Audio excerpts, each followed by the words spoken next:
બનાસકાંઠા જિલ્લાના Palanpur Abu road national highway પર Chitrasani bridge નજીક વધુ એક ગંભીર અકસ્માત સર્જાતા સમગ્ર વિસ્તારમાં અરેરાટી ફેલાઈ ગઈ છે। એક બાદ એક કુલ 5 થી 6 વાહનો વચ્ચે થયેલી જોરદાર ટક્કરમાં એક મહિલાનું ઘટના સ્થળે કરુણ મોત નીપજ્યું હતું, જ્યારે 5 થી વધુ લોકો ઈજાગ્રસ્ત થતા તેમને તાત્કાલિક સારવાર માટે નજીકની હોસ્પિટલ ખસેડવામાં આવ્યા હતા। પ્રાથમિક માહિતી મુજબ અમદાવાદ સારવાર કરાવી પરિવાર સાથે જોધપુર પરત ફરી રહેલા લોકોને પણ આ અકસ્માતનો ભોગ બન્યા હતા। સામેથી આવતા એક વાહન સાથે અથડામણ થતા પાછળથી આવી રહેલા અન્ય વાહનો પણ એકબીજા સાથે ધડાકાભેર અથડાયા હતા, જેના કારણે હાઈવે પર ભયાનક અકસ્માત સર્જાયો હતો।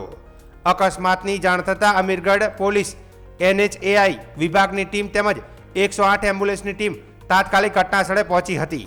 ઈજાગ્રસ્તોને પ્રાથમિક સારવાર આપીને હોસ્પિટલમાં ખસેડવાની કામગીરી હાથ ધરવામાં આવી હતી। અકસ્માત એટલો ગંભીર હતો કે અનેક વાહનોને ભારે નુકસાન પહોંચ્યું હતું। અકસ્માત બાદ પાલનપુર આબુ રોડ હાઈવે પર અંદાજે 5 થી 6 કિલોમીટર સુધી લાંબો ટ્રાફિક જામ સર્જાયો હતો, જેના કારણે વાહન ચાલકોને ભારે હાલાકીનો સામનો કરવો પડ્યો હતો। મૃતક મહિલાના મૃતદેહને પોસ્ટમોર્ટમ માટે ખસેડવામાં આવ્યો હતો। પોસ્ટમોર્ટમની કાર્યવાહી પૂર્ણ થયા બાદ મૃતદેહને એમ્બ્યુલન્સ મારફતે તેમના વતન જોધપુર મોકલવામાં આવ્યો હતો। ઉલ્લેખનીય છે કે ગઈકાલે પણ ચિત્રાસણી બીજ નજીક અકસ્માત એક વ્યક્તિને જીવ ગુમાવ્યો હતો। સતત બીજા દિવસે સર્જાયેલા જીવલેણ અકસ્માતને કારણે હાઈવેની સલામતી અંગે પ્રશ્નો ઊભા થયા છે। પોલીસે સમગ્ર મામલે અકસ્માતનું ચોક્કસ કારણ જાણવા તપાસ શરૂ કરી છે, તેમજ ટ્રાફિક વ્યવસ્થા પુનઃસ્થાપિત કરવા માટે જરૂરી કાર્યવાહી પણ हाथ धरी હતી। अहमदाबाद के मिसेज को दिखाने के लिए गए थे।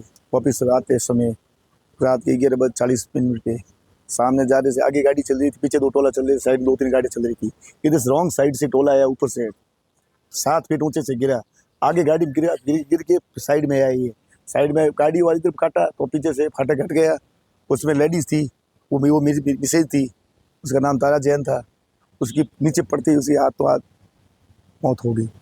फिर बाद में हादसा लेके आए, हॉस्पिटल पहुंचे तो मर्द घोषित कर दिया, यहाँ बैठे ये हादसा।